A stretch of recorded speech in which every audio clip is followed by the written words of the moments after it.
Good afternoon. Happy New Year.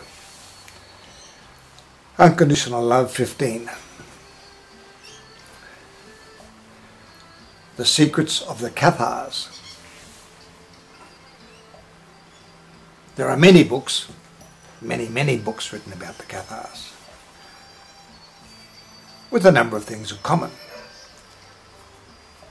Probably the most striking thing is that they discuss the history of the Cathars, their origins, or their presumed origins,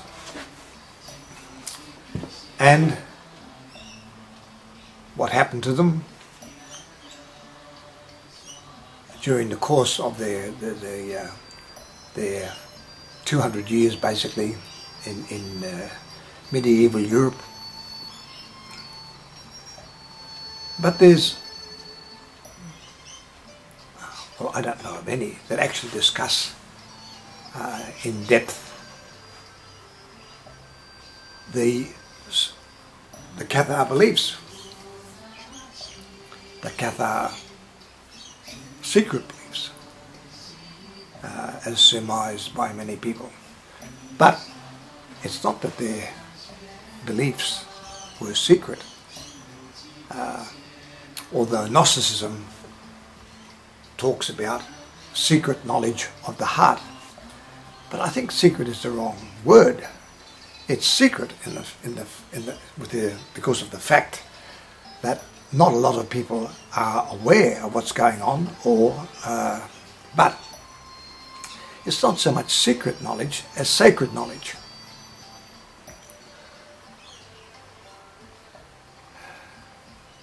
So, even so, very few books, none that I'm aware of, discuss in any way the secret or sacred knowledge of the Cathars.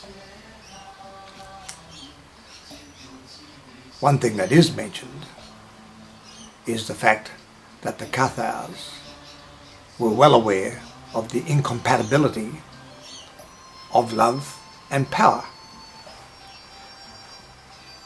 And at the time that the Cathars were around, this was also a period, probably the most powerful period of the Catholic Church. And according to some, their most successful Pope, Pope Innocent III, was on the throne at the height of the Cathars. And it's sad, but which often does happen, because the Cathars were so successful, this in actual fact created the reason for their demise, their termination. The people literally were moving over to Catharism. Even Pope Innocent III, who was probably as successful a general as he was a pope, because he never lost a battle nor spared an enemy. He actually created the papal state from one ocean to the other, right across Italy. And shortly before his death, he wasn't a big man, slight of stature, but that didn't stop his generalship. And when he was urging Louis to attack England at the time, and he made the comment, "Sword, sword, unsheath thyself from thy scabbard, and plunge thyself into the belly of the enemy." These are pretty fiery words, and so we'd hardly call him a pacifist. So he was diametrically opposed to the Cathars, which were pacifists. They believed in, didn't believe in killing anything really, only what you had to do. But the simple reason is that they believed in a part of their secret or sacred knowledge, in the fact that everything, both animate and inanimate, had a divine spark. And the divine spark. Everything, every species had this divine spark.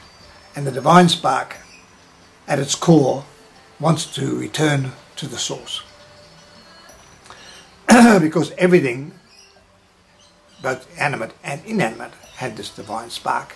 They therefore respected, this is the reason why they respected it. So they respected nature, both the mountains and the trees. They respect all living things, human and otherwise.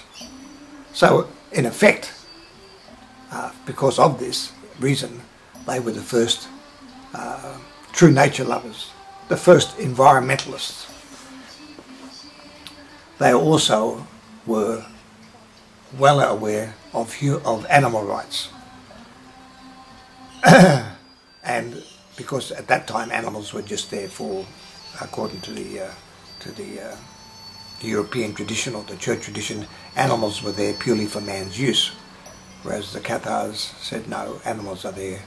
They have a right, they have a divine spark, they have a right as much as anybody else to live.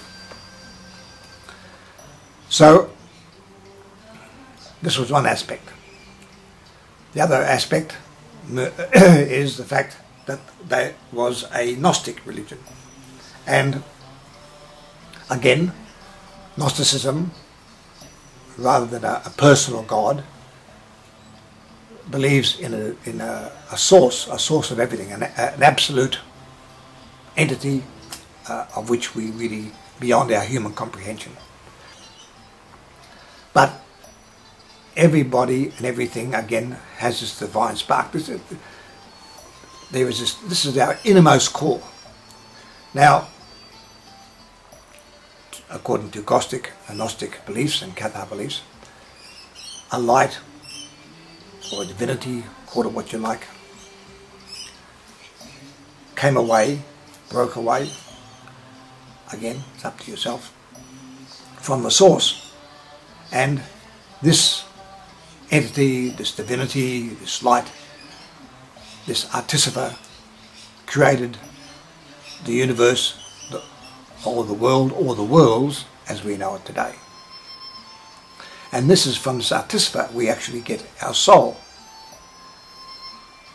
And so, but the divine spark is our individuality, our eternal identity that is beyond the soul.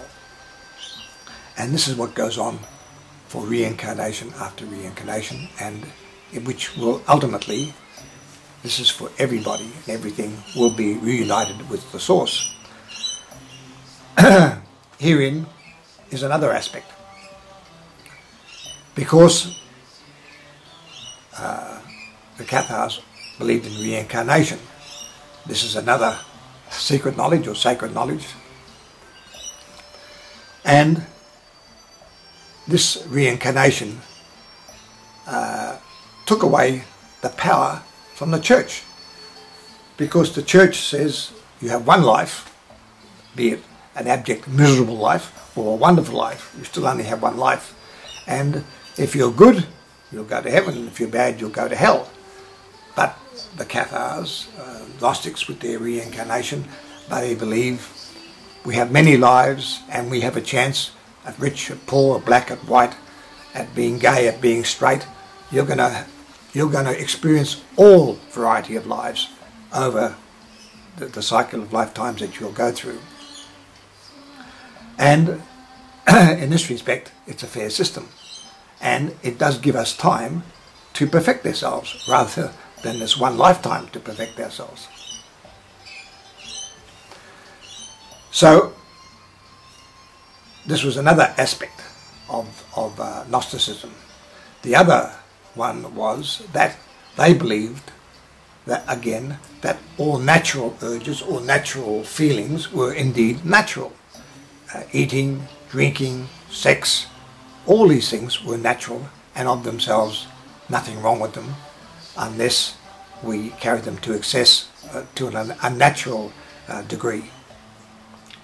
So, whereas with the church, we know even today, sexuality has to be something that's only for procreation, and it needs to be repressed, and the Cathars believed that if you repress something, it must come out in possibly not the best manner, in a deviant manner.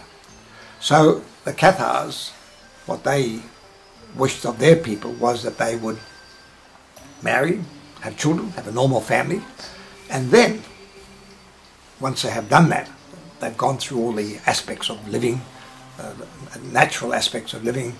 Should they want to fast track their spirituality, well then they could become a Cathar priest or priestess, a perfecti. Within this, again, you had equality. The Cathars had total equality of male and female. When to the church at that particular time, a woman was a commodity. So it was the Cathars who brought in love, which I've discussed before as we know it. Again with the troubadours who brought in songs of love, and you had women as intellectual beings of total equality. So these are the aspects which people liked and moved over towards Catharism and away from Catholicism. And this is why the church had no choice but to do something about this Cathar heresy. So that's the the Albigensian Crusade and the various massacres, and eventually the Inquisition, which wiped out the Cathars. So the secret knowledge of the Cathars, or Gnostic knowledge, it's secret in the fact that not a lot of people are aware of it, but in actual fact it is sacred knowledge, knowledge of the heart, rather than secret knowledge.